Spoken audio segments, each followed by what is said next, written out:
Bismillahirrahmanirrahim. Assalamualaikum warahmatullahi wabarakatuh.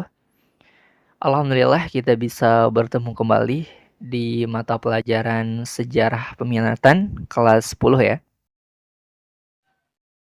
Dan sekarang kita akan membahas bab 1 yaitu manusia dan sejarah. Baiklah, sekarang kita akan mulai bahas dari subbab A ya, yaitu pengertian sejarah. Secara etimologis, kata sejarah berasal dari bahasa Arab, yaitu sajaratun, yang artinya pohon. Seperti pohon, sejarah pada setiap peristiwanya berkaitan dan mempengaruhi masa yang akan datang.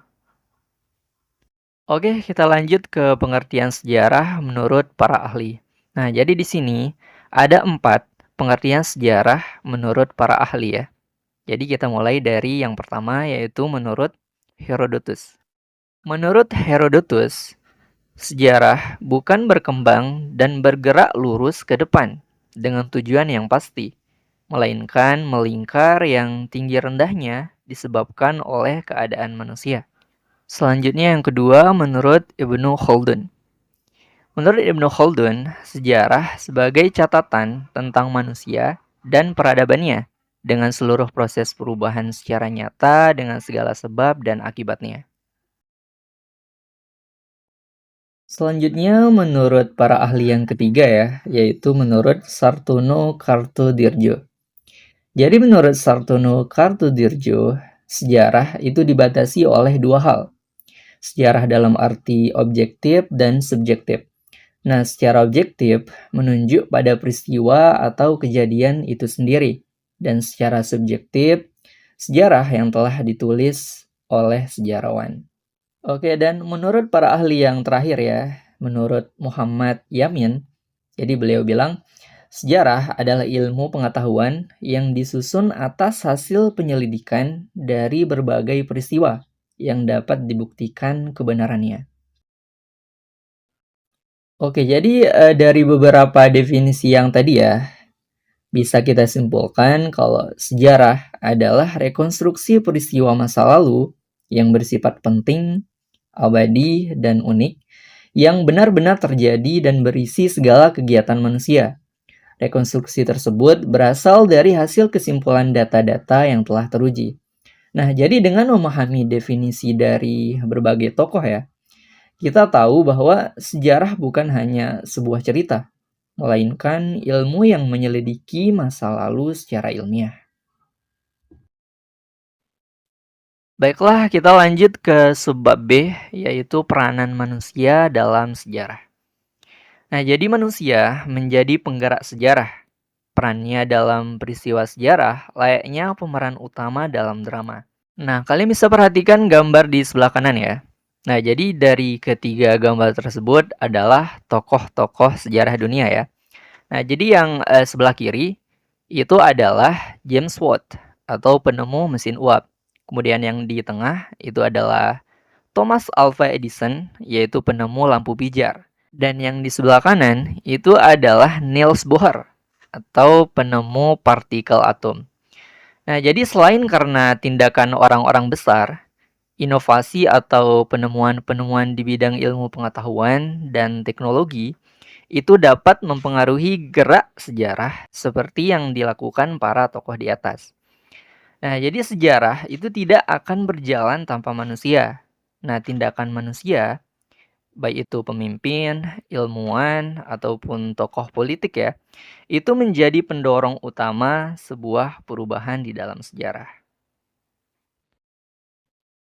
Oke, kita lanjut ke slide selanjutnya. Nah, kalian bisa perhatikan gambar ini ya. Jadi di sini ada dua tokoh ya, tokoh penggerak sejarah Indonesia. Yang sebelah kiri beliau adalah Insinyur Soekarno dan yang di sebelah kanan beliau adalah Dr. Andes Muhammad Hatta. Nah, beliau berdua ini adalah termasuk tokoh penggerak sejarah Indonesia. Bisakah kalian menjelaskan alasan kenapa beliau berdua ini itu menjadi tokoh penggerak sejarah Indonesia? Baiklah, selanjutnya kita akan lanjut ke subbab C ya, yaitu konsep ruang dan waktu dalam kehidupan manusia. Nah, jadi konsep waktu dalam sejarah itu mencangkup 4 hal, yaitu yang pertama perkembangan, yang kedua kesinambungan, yang ketiga pengulangan, dan yang keempat perubahan. Nah, jadi konsep ruang dan waktu itu membantu kita memahami bahwa sejarah tidak berdiri sendiri, tetapi mereka saling berhubungan dari masa lalu ke masa kini. Oke, kita akan bahas perkembangan dulu ya. Nah, jadi perkembangan adalah suatu keadaan masyarakat dalam suatu periode tertentu dalam sejarah yang berkembang dari dan disebabkan oleh kondisi yang terjadi sebelumnya, yang tidak tiba-tiba muncul begitu saja atau berdiri sendiri. Nah, contoh dari perubahan tersebut salah satunya terlihat dari penggunaan kapak pada masa praaksara. Nah, kalian bisa perhatikan gambar ketiga kapak ini ya. Jadi ketiga kapak ini itu bentuknya beda-beda. Nah, yang pertama dan kedua itu bentuknya agak bulat seperti itu ya. Kemudian berubah menjadi bentuk yang ketiga menjadi sebuah bentuk yang panjang dan lonjong seperti itu. Oke, selanjutnya kita akan bahas kesinambungan. Nah, jadi kesinambungan adalah suatu kondisi yang terkadang tidak melahirkan kondisi yang baru, tetapi tetap diwariskan atau diteruskan karena dianggap baik oleh suatu masyarakat. Nah, contoh dari praktik sosial tertentu yaitu praktik sosial yang terjadi di Pulau Lombok ya, atau di pulau tercinta kita. Seperti kawin lari, begawe, dan gotong royong. Nah, jadi kegiatan tersebut itu menunjukkan terjadinya kesinambungan atau kontinuitas. Oke, selanjutnya kita akan bahas pengulangan. Nah, jadi pengulangan adalah fenomena yang pernah terjadi sebelumnya, yang terulang kembali pada masa sesudahnya atau masa sekarang. Nah, contohnya yaitu pergantian rezim demokrasi terpimpin ke Orde Baru, dan kemudian masa Orde Baru itu ke reformasi. Oke, the last yaitu perubahan. Nah, jadi perubahan adalah ketika masyarakat membentuk praktik yang baru dan berbeda sama sekali dengan praktik sebelumnya. Nah, kalian bisa perhatikan gambar yang di bawah ya. Jadi ini adalah gambar dari tentara Selandia Baru dalam Perang Dunia Pertama. Nah, jadi perang itu merupakan salah satu faktor perubahan. Oke, selanjutnya kita akan bahas sebab D ya, yaitu perubahan dan keberlanjutan dalam kehidupan manusia. Nah, kalian bisa perhatikan grafik garis yang berada di bawah ya. Nah, jadi perubahan itu adalah kejadian atau peristiwa yang membuat perbedaan yang berlangsung secara zigzag. Sedangkan keberlanjutan itu adalah suatu keadaan yang telah berlangsung lama, yang berlangsung secara garis lurus. Oke, kita lanjut ke sebab yang terakhir ya, yaitu sebab E, yaitu keterkaitan sejarah manusia dengan masa kini. Nah, jadi masa kini itu merupakan produk dari perkembangan masa lalu atau sejarah. Nah, kalian bisa perhatikan gambar yang ada di samping kanan ya. Nah, jadi gambar tersebut itu menunjukkan patung Cicero di Roma, Italia. Nah, jadi patung Cicero ini adalah orator terkenal Romawi. Salah satu ungkapannya yang terkenal adalah Historia Magistra Vitae Est, dengan arti sejarah adalah guru kehidupan. Oke, kita beralih ke slide selanjutnya. Sejarah berperan penting untuk membentuk identitas dan kepribadian bangsa. Nah, kalian bisa perhatikan gambar yang ada di kanan lagi ya. Jadi beliau adalah mantan Perdana Menteri Inggris, yaitu Winston Churchill.